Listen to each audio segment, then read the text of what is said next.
Hey guys, it's your pal Victor here from Cult Classics and Cult Following, and we are kicking off our coverage of South by Southwest, which is happening March 16th through the 20th.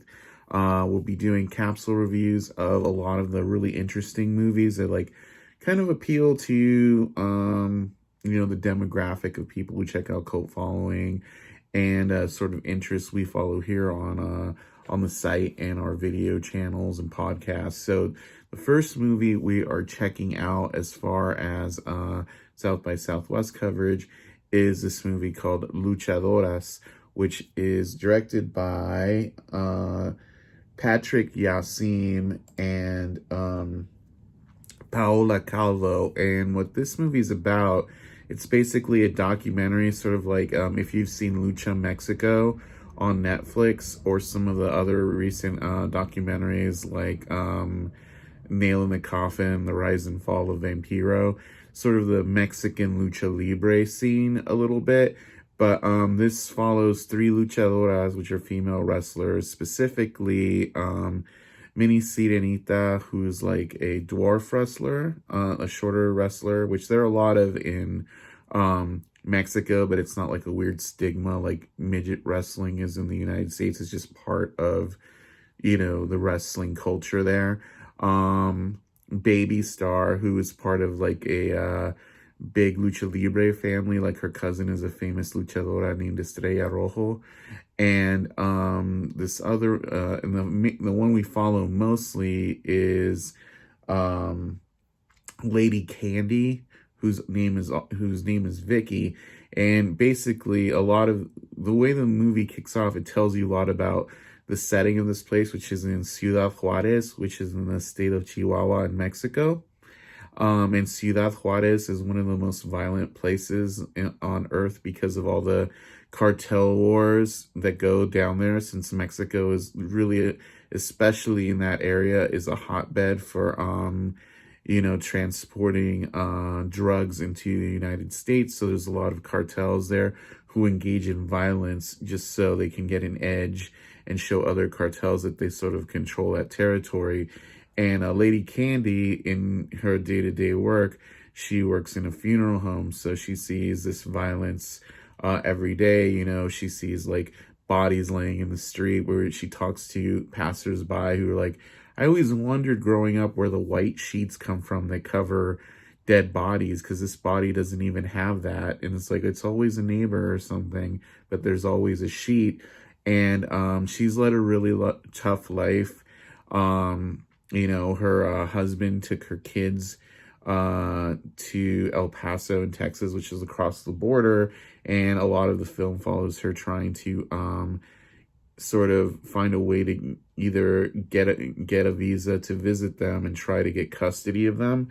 And a lot of the film is about how she uses Lucha Libre, which is pro wrestling in Spanish, as sort of a way to empower herself from the day-to-day dangers, and as an escape, sort of empower herself from her day-to-day life, which is rough and not at all a good place, but that helps her get through her day, being able to empower herself as sort of this alter ego that gives her strength. We also follow Baby Star, whose arc is essentially about how, she came from a big Lucha Libre family, and right when she was starting to come out as sort of a bigger wrestler, her career was on the rise, she got pregnant. And now her life is mainly about watching her child, while now that her marriage is sort of over, her husband isn't supportive of her trying to get back into the ring. And that's kind of sad, but you see there's a lot of these day-to-day issues that sort of wrestlers, they're people too, but it's also very moving and affecting, because a lot of this stuff is cultural. There's specific roles in Latin and Mexican culture that, you have to be something like a female Lucha Libre person, you have to subvert those roles and sort of take action on yourself especially in a like macho, misogynistic, male-dominated society. You see that a lot too in Mini Serenita's arc in this, and she's the dwarf wrestler, and you know, she works in a maquilla, which is like a factory where you make like almost no money, and especially in Ciudad Juárez, like she takes like you know, the bus to work, and she tells a story over the opening credits about like how you know, there was one time where she, you know, she was like you know, violated and almost died, you know, with this happening, you know, because it turned out the guy who had been driving the bus had been murdering women and dumping their bodies out in the desert, you know, and which is like frightening and just presented as an aspect of day-to-day life living there. And you know, she takes care of her mother who's ill, but she wants to go to Mexico City and try to make something of her dream, and her daughter lives there now. So, you know, a lot of that, her arc, I feel, is like the most affecting, especially like how important family is in Latin culture, especially coming from a Mexican family. Um, like you know, leaving your family to try to better yourself, it's, you know, it's expected, but it's really so sad, you know, and she struggles with that a lot. And that's what it is, this movie. It doesn't really have like narration or anything, it just follows their day-to-day lives.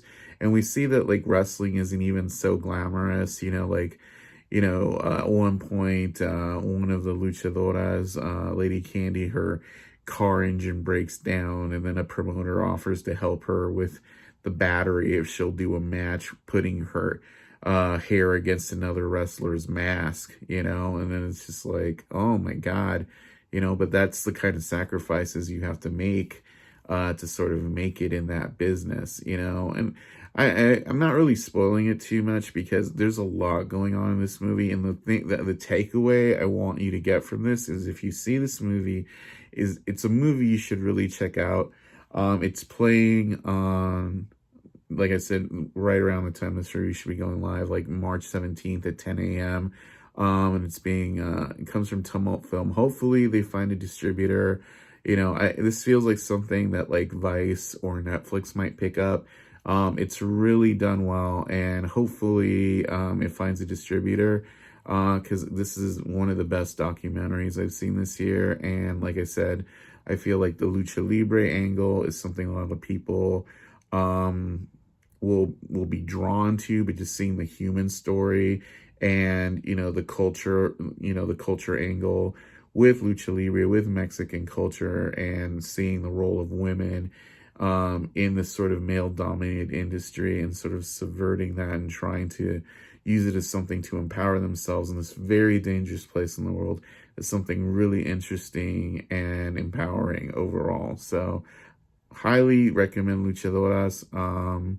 Great movie, and I hope to see more films like this in the future, just that are just looking at, you know, the struggle it takes to make sort of your dreams come true, aside from like in a dangerous place, you know, with the stigma that comes from bucking trends in a male-dominated culture.